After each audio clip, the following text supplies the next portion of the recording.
نحمدہ ونصلی علی رسولہ الکریم اما بعد۔ زکوٰۃ فقہ کی اصطلاح میں مالی عبادت کا نام ہے اور یہ اسلام کا تیسرا رکن ہے۔ اس کی فرضیت قرآن اور حدیث دونوں سے ثابت ہے۔ قرآن مجید میں 70 سے زائد مقامات پر اقامت صلاۃ اور اداء زکوٰۃ کا ذکر ساتھ ساتھ ہوا ہے، جس سے معلوم ہوتا ہے کہ دین میں ان دونوں کا مقام اور درجہ قریب قریب ایک ہی ہے۔ یہی وجہ ہے کہ رسول اللہ صلی اللہ علیہ وسلم کی وفات کے بعد جب مانعین زکوٰۃ نے حضرت ابوبکر صدیق رضی اللہ تعالی عنہ کے دور خلافت میں زکوٰۃ دینے سے انکار کر دیا تو ابوبکر صدیق رضی اللہ عنہ نے ان کے خلاف جہاد کا فیصلہ اس بنیاد پر کیا کہ یہ نماز اور زکوٰۃ کے حکم میں تفریق کرتے ہیں، جو اللہ اور اس کے رسول صلی اللہ علیہ وسلم کے دین سے انحراف اور ارتداد ہے۔ اور تمام صحابہ کرام نے حضرت ابوبکر صدیق رضی اللہ عنہ کے اس نظریے کو قبول کیا اور اس پر تمام صحابہ کا اجماع ہو گیا۔ قرآن مجید میں اس حوالے سے ارشاد ہے، اقیموا الصلاۃ وآتوا الزکاۃ واقرضوا اللہ قرضا حسنا وما تقدموا لانفسکم من خیر تجدوہ عند اللہ هو خیر واعظم اجرا، یعنی نماز قائم رکھو، زکوٰۃ دیتے رہو اور اللہ کو قرض دو، اچھی طرح پر قرض دینا، اور تم اپنے آگے جو نیکی بھیجو گے اس کو اللہ کے ہاں بہتر اور ثواب میں بہت زیادہ پاؤ گے۔ اسی طرح رسول اللہ صلی اللہ علیہ وسلم نے زکوٰۃ کی اہمیت کے حوالے سے ایک حدیث میں مانعین اور تارکین زکوٰۃ کو سخت وعید سنائی ہے۔ آپ صلی اللہ علیہ وسلم نے ارشاد فرمایا، جس آدمی کو اللہ رب العالمین نے دولت عطا فرمائی پھر اس کی زکوٰۃ نہیں ادا کی تو وہ دولت قیامت کے دن اس آدمی کے سامنے ایسے زہریلے ناگ کی شکل میں آئے گی جس کے انتہائی زہریلے پن سے اس کے سر کے بال جھڑ گئے ہوں گے اور اس کی آنکھوں کے اوپر 2 سفید نقطے ہوں گے۔ جس سانپ میں یہ باتیں پائی جائیں وہ انتہائی زہریلا سمجھا جاتا ہے۔ پھر آپ صلی اللہ علیہ وسلم نے مزید ارشاد فرمایا، پھر وہ سانپ اس زکوٰۃ ادا نہ کرنے والے بخیل کے گلے میں توق بنا دیا جائے گا، یعنی سانپ وہ توق کی شکل میں اس کے گلے میں ڈال دیا جائے گا اور یہ اس سے لپٹ جائے گا، پھر اس کی دونوں بانچھیں پکڑے گا اور کاٹے گا اور کہے گا، میں تیری دولت ہوں، میں تیرا خزانہ ہوں۔ یہ فرمانے کے بعد رسول اللہ صلی اللہ علیہ وسلم نے قرآن مجید کی یہ آیت تلاوت فرمائی کہ جس کا ترجمہ یہ ہے، اور نہ گمان کرے وہ لوگ جو بخل کرتے ہیں اس مال و دولت میں جو اللہ رب العالمین نے اپنے فضل و کرم سے ان کو دیا ہے، اور اس کی زکوٰۃ نہیں نکالتے کہ وہ مال اور دولت ان کے حق میں بہتر ہے، فرمایا بلکہ انجام کے لحاظ سے وہ ان کے لیے بدتر ہے اور شر ہے۔ قیامت کے دن ان کے گلوں میں توق بنا کے ڈالا جائے گا وہ دولت جس میں انہوں نے بخل کیا اور جس کی زکوٰۃ ادا نہیں کی۔ اس حدیث کو امام بخاری رحمہ اللہ نے اپنی کتاب الصحیح للبخاری میں نقل کی ہے۔ زکوٰۃ کے حوالے سے یہ بات اچھی طرح سمجھ لیجئے کہ زکوٰۃ اس طرح کا کوئی ٹیکس نہیں ہے جو حکومت شہریوں پر عائد کرتی ہے، بلکہ یہ اسلام کا اہم رکن اور اللہ کی بندگی اور اس کی عبادت کا ایک شعار ہے۔ شریعت نے اس کی تحصیل اور تقسیم کی ذمہ داری اسلامی حکومت پر عائد کی ہے تاکہ اس اجتماعی عبادت میں نظم اور باقاعدگی پیدا ہو۔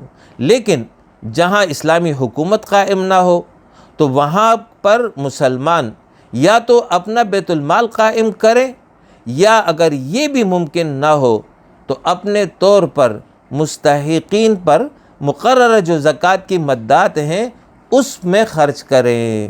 لیکن خرچ کرنا اور زکوٰۃ کا نکالنا یہ جو ہے صاحب نصاب پر بہر صورت فرض ہے۔ زکوٰۃ کے حوالے سے یہ بات بھی سمجھ لیجئے کہ اس کا لغوی معنی کیا ہے اور اس کا شرعی معنی کیا ہے۔ زکوٰۃ کا لغوی معنی یعنی اہل لسان اس کو کس معنی میں استعمال کرتے ہیں، وہ یہ ہے کہ دو معنوں میں یہ لفظ استعمال ہوا ہے۔ پہلا معنی ہے طہارت یعنی پاکیزگی، صاف ستھرا ہونا، اور دوسرا معنی ہے النما والبرکہ یعنی بڑھوتری اور زیادہ ہو جانا۔ تو دو معنوں میں یہ لفظ اہل لسان استعمال کرتے ہیں، پاکیزگی، طہارت، یہ پہلا معنی ہے، اور دوسرا بڑھوتری اور زیادتی۔ جبکہ زکوٰۃ کا جو شرعی معنی ہے یعنی شریعت میں جب یہ لفظ استعمال ہو تو اس سے مراد کیا ہوتا ہے، وہ یہ ہے کہ کسی مستحق شخص کو مخصوص شرائط کے پائے جانے کی صورت میں مال کے مخصوص حصے کا مالک بنا دینا، یہ زکوٰۃ کہلاتا ہے۔ شرعی حکم کے ساتھ معنی لغوی کی مناسبت یہ ہے کہ زکوٰۃ کے ذریعے مومن کا دل حرص، لالچ اور طمع سے پاک ہو جاتا ہے اور اس کے دل میں صفت سخاوت وہ بڑھ جاتا ہے، یہ مومن کے حق میں ہے۔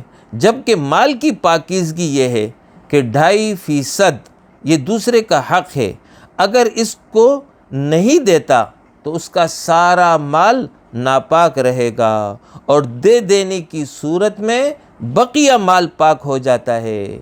یہ معنی لغوی کے ساتھ اس کی مناسبت جب طہارت معنی ہو۔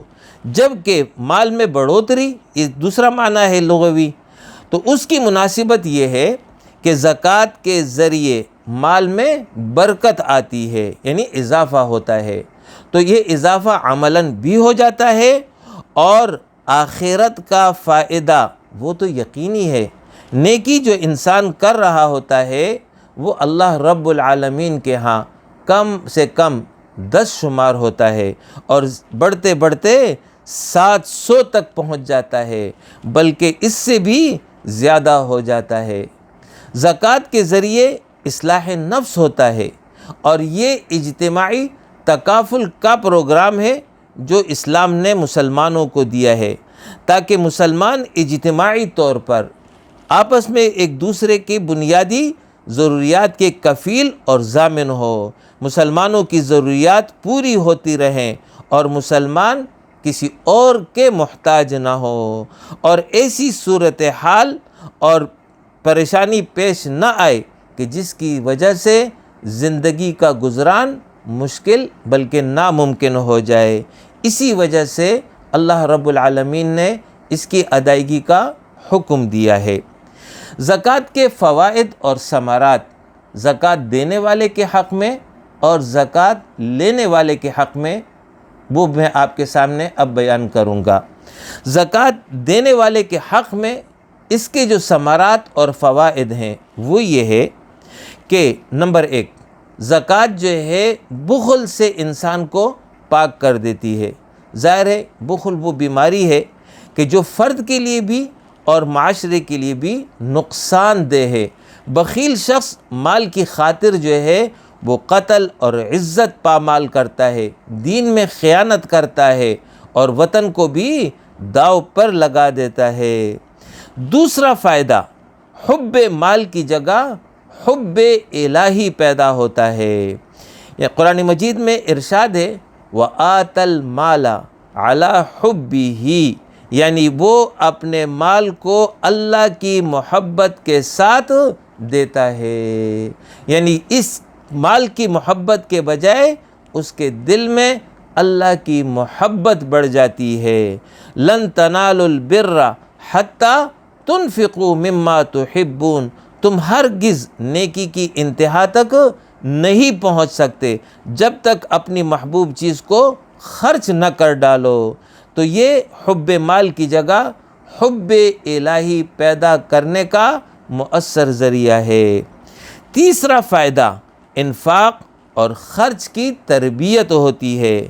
یہ انفاق اور خرچ اس کے اخلاق کا حصہ بن جاتا ہے، جو کہ مومن کی اہم صفات میں سے ایک ہے۔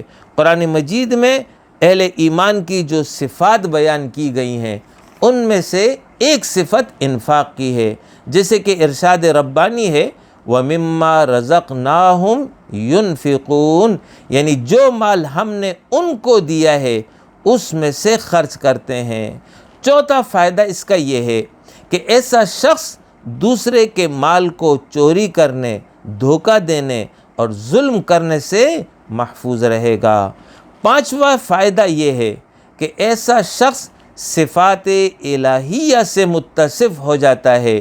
حدیث میں ارشاد ہے کہ اخلاق الہی اختیار کرو، تو دینے کی صفت یہ اللہ رب العالمین کی صفت ہے۔ اللہ دیتا ہے، اللہ عطا کرتا ہے، تو یہ بندہ اپنا مال دے رہا ہے تو گویا کہ یہ صفات الہیہ کے ساتھ اپنے آپ کو متصف کر رہا ہے۔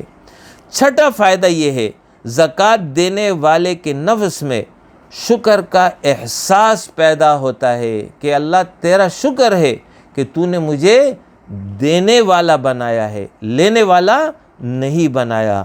ساتواں فائدہ یہ ہے کہ اس کے نتیجے میں نفسیاتی ارتقاء جو ہے وہ پیدا ہوتا ہے، یعنی زکوٰۃ دینے والے کے نفس میں وسعت اور انشراح اور فراخی آتی ہے۔ نمبر 8، زکوٰۃ جو ہے اس کے ذریعے محبت فروغ پاتی ہے، یہ جو ہے دیگر انسانوں سے محبت کرتا ہے، ہمدردی کرتا ہے۔ 9واں فائدہ اس کا یہ ہے کہ زکوٰۃ جو ہے مال کو پاک کر دیتی ہے، یعنی اس نے اپنے مال میں سے جب زکوٰۃ نکال دیا تو بقیہ مال اس کا پاک ہو گیا، اور اگر یہ مال زکوٰۃ سے نہیں نکالے گا، زکوٰۃ جو ہے مال سے نہیں نکالے گا تو یہ پورا مال جو ہے بے برکت ہو جائے گا۔ نمبر 10واں فائدہ وہ یہ ہے کہ مال میں اضافہ ہوتا رہتا ہے اور مال میں برکت ہوتی ہے۔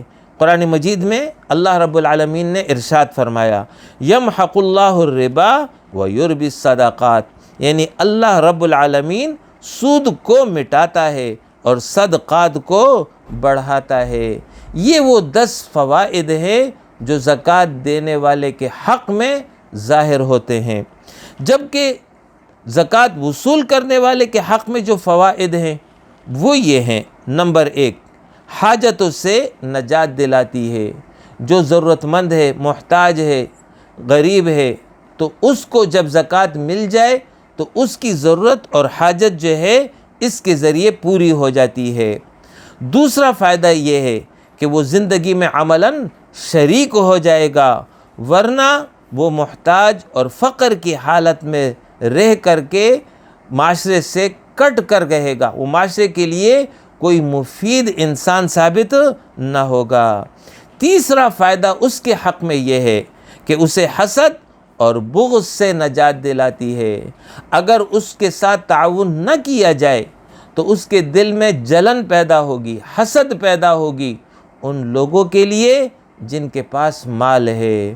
تو جب اس کو یہ زکوٰۃ مل جاتا ہے اور اس کی ضرورت پوری ہو جاتی ہے تو یہ پھر کسی اور سے حسد نہیں کرتا۔ یہ وہ فوائد ہیں جو کہ زکوٰۃ لینے والے کے حق میں ظاہر ہوتے ہیں۔ اسی طریقے سے معاشرے کے اوپر بھی اس کے فوائد اور ثمرات ہیں۔ اسلام یہ چاہتا ہے کہ زمین کے منافع میں تمام افراد شریک ہوں، چند افراد تک یہ محدود نہ رہے۔ اگر ہمارا معاشرہ اسلامی ہدایت پر عمل کرتے ہوئے رزق کے تلاش کو کریں تو فائدہ یہ ہوگا اس کا کہ بہت کم افراد ایسے ہوں گے جو محتاج رہ جائیں گے، اور پھر ان کو جو ہے زکوٰۃ کے ذریعے معاشرے کا مفید فرد بنایا جا سکتا ہے۔ اس طرح معاشرے پر برکات کے اثرات ظاہر ہوں گے، قتل و غارت گری، بد امنی سے نجات ملے گی، امت کے افراد میں مروت پیدا ہوگا، ایثار اور قربانی کا جذبہ پیدا ہوگا۔ یہی وہ اعلیٰ تر زندگی ہے جو خدا کے نزدیک انسانیت کے لیے مطلوب ہے۔ اب اس کے بعد یہ مسئلہ سمجھ لیجئے کہ زکوٰۃ کس پر فرض ہوتی ہے۔ زکوٰۃ فرض ہونے کے لیے فقہا نے 7 شرائط ذکر کی ہیں۔ نمبر 1، مسلمان ہونا۔ ظاہر ہے کہ کافر پہ زکوٰۃ نہیں ہے، وہ احکامات الہیہ کا اس طرح مکلف نہیں ہے جس طرح کے اہل ایمان مکلف ہیں۔ تو پہلی شرط یہ ہے کہ مسلمان ہوگا۔ دوسری شرط یہ ہے کہ مالک نصاب ہو، یعنی اس کے پاس نصاب کے بمقدار رقم سونا چاندی مال تجارت موجود ہو۔ تیسرا شرط یہ ہے کہ نصاب کا ضرورت اصلی سے زائد ہونا۔ ضرورت اصلی سے کیا مراد ہے؟ اس سے مراد یہ ہے کہ جو انسان کی بنیادی ضروریات ہیں، جیسے کھانا پینا، لباس، رہنے کے مکان، جو پیشہ ور آدمی ہے، کاریگر قسم کا آدمی ہے، اس کے اوزار، مشینیں وغیرہ، یہ سب ضروریات میں داخل ہیں، یہ شمار نہیں ہوں گی۔ اسی طرح سواری ہے، جیسے گھوڑا ہو گیا، سائیکل ہو گئی، یا جو ہے کار ہو گئی وغیرہ وغیرہ۔ اسی طرح گھر داری کا سامان، وہ سامان جو گھر میں استعمال کے لیے ہوتا ہے، خواہ سال میں ایک مرتبہ ہی کیوں نہ اس کا استعمال ہوتا ہو۔ اسی طرح مطالعے کی کتابیں وغیرہ وغیرہ، یہ ساری ضروریات میں داخل ہیں۔ ان ضروریات والی اشیاء کو جو ہے زکوٰۃ کے نصاب میں شمار نہیں کیا جائے گا، ان پر زکوٰۃ واجب نہیں ہوگی۔ اسی طرح چوتھی شرط یہ ہے کہ وہ مقروض نہ ہو، یعنی اتنا قرض نہ ہو کہ اگر وہ قرض ادا کرے تو اس کے بعد اس کے پاس نصاب کے بمقدار رقم موجود نہ رہے۔ پانچویں شرط یہ ہے کہ مال پر 1 سال گزر جائے، اسلامی سال کے حساب سے، یعنی جو ہجری کیلنڈر ہے اس حساب سے 1 سال اس نصاب پر گزر جائے۔ چھٹی شرط یہ ہے کہ وہ عاقل ہو، یعنی مجنون اور پاگل دیوانے پر زکوٰۃ لاگو نہیں ہوتی ہے۔ ساتویں شرط یہ ہے کہ وہ بالغ ہو، یعنی نابالغ بچہ، اس کے پاس اگرچہ نصاب سے زیادہ مال ہو، سال گزر بھی گیا ہو، تب بھی اس پر زکوٰۃ لازم نہیں ہوگی، اس لیے کہ زکوٰۃ فرضی عبادت ہے اور یہ جو ہے بالغین پر لازم ہوتا ہے۔ یہ تو تھا زکوٰۃ کس پر فرض ہے، اس کے حوالے سے یہ 7 شرائط ہیں۔ پھر زکوٰۃ کی ادائیگی کی 4 شرطیں ہیں، یعنی زکوٰۃ اس وقت صحیح طور پر ادا شمار ہوگی جب 4 شرائط اس کے اندر پائی جائیں۔ پہلی شرط مسلمان ہونا، ظاہر ہے میں نے پہلے آپ کو بتا دیا کہ یہ مسلمان ہی پر لازم ہوتا ہے، غیر مسلم پر لازم نہیں ہے۔ نمبر 2، زکوٰۃ ادا کرنے کی نیت کرنا، یعنی جو شخص زکوٰۃ دے رہا ہے اس پر لازم ہے کہ وہ زکوٰۃ کی نیت کرے گا۔ اگر بغیر زکوٰۃ کی نیت کیے ہوئے وہ اپنا مال ویسی ہی کسی کو صدقہ کر دیتا ہے تو پھر زکوٰۃ ادا نہیں ہوگی۔ زکوٰۃ کے لیے شرط یہ ہے کہ وہ نیت کرے گا کہ میں یہ زکوٰۃ ادا کر رہا ہوں۔ اس حوالے سے یہ بھی سمجھ لیجئے کہ یہ نیت 2 مقامات میں سے کسی ایک مقام پر معتبر ہوگی۔ پہلا یہ ہے کہ جس وقت وہ اپنے مال میں سے یہ رقم نکال رہا تھا، جدا کر رہا تھا، تو اس وقت اس نے نیت کر لی، اور بعد میں جب ادا کر رہا تھا، کسی کو دے رہا تھا، اس وقت نیت نہیں تھی تو زکوٰۃ ہو جائے گی۔ دوسری صورت یہ ہے جس وقت اس نے اس رقم کو الگ کر لیا اس وقت اس نے زکوٰۃ کی نیت نہیں کی، لیکن جس وقت ادا کر رہا تھا اس وقت اس نے ادا کرتے وقت زکوٰۃ کی نیت کر لی، تو جو ہے اس صورت میں زکوٰۃ ادا ہو جائے گی۔ اس کے ساتھ ساتھ یہ مسئلہ بھی سمجھ لیجئے، جس کو زکوٰۃ دی جا رہی ہے اس کو بتانا ضروری نہیں ہے۔ اگر وہ مستحق زکوٰۃ ہے، اس پر زکوٰۃ ہو جاتی ہے، تو پھر جو ہے اس کو بتانا ضروری نہیں ہے، بلکہ اس کو تحفے کے طور پر، ہدیے کے طور پر، کسی بھی نام سے آپ اس کو دے سکتے ہیں۔ ہاں، اپنے دل میں یہ نیت کریں گے کہ جو میں دے رہا ہوں یہ زکوٰۃ کی رقم ہے، تو زکوٰۃ ادا ہو جائے گی۔ اس کے ساتھ ساتھ یہ مسئلہ بھی اسی جگہ سمجھ لیجئے، اگر آپ نے کسی کو قرض کے طور پر رقم دی ہے، اب بعد میں وہ مقروض جو ہے قرض ادا کرنے پر قادر نہیں رہا، تو اب آپ یہ نیت تو نہیں کر سکتے کہ اس وقت جو میں نے اس کو قرض کے طور پر رقم دی تھی وہ زکوٰۃ میں شمار ہو جائے، ایسا نہیں ہوگا، اس لیے کہ جس وقت آپ دے رہے تھے اس وقت آپ کی نیت زکوٰۃ کی نہیں تھی بلکہ قرض کی تھی، لہٰذا وہ زکوٰۃ میں شمار نہیں ہوگی۔ اس کا صحیح طریقہ یہ ہے کہ مقروض شخص کسی بھی جگہ سے کسی بھی طرح جو ہے وہ رقم پیدا کر دے اور وہ رقم قرض لے کر کے آپ کو واپس لوٹا دے، گویا کہ آپ کو آپ کا قرض مل گیا۔ پھر اس کے بعد جب آپ کے پاس یہ رقم آ گئی تو اب آگے آپ اس کو زکوٰۃ کی نیت سے دوبارہ اس کو دے دیں گے، تو تب جا کر کے زکوٰۃ ادا ہو جائے گی۔ تیسری شرط زکوٰۃ کے صحیح طور پر ادا ہونے کے لیے وہ یہ ہے کہ مالک بنانا، یعنی جس کو آپ زکوٰۃ دے رہے ہیں اس کو مالک بنائیں گے۔ اگر مالک نہیں بنایا، صرف یہ کہہ دیا کہ یہ رقم لے لو اور اپنے استعمال میں لے آؤ، پھر بعد میں واپس لوٹا دینا، یا یہ ہے کہ کوئی چیز زکوٰۃ کے طور پر اس کو دے دی اور پھر اس کو کہا کہ اس کو استعمال کرو، یعنی مالک تم نہیں ہو، صرف استعمال کرو، تو اس صورت میں زکوٰۃ ادا نہیں ہوگی۔ مثلا زکوٰۃ کے طور پر گاڑی خرید کر کے اسے دے دی، یا مکان بنا کر کے اسے دے دیا، لیکن گاڑی کا مالک اسے نہیں بنایا، مکان کا مالک اسے نہیں بنایا، یا کوئی اور چیز ہو اس کو صرف استعمال کے طور پر دے دی، ملکیت اس کو نہیں دی، تو زکوٰۃ ادا نہیں ہوگی۔ زکوٰۃ کی ادائیگی کے لیے شرط یہ ہے کہ جس کو زکوٰۃ دی جا رہی ہے اسے جو ہے اس کا مالک بنایا جائے۔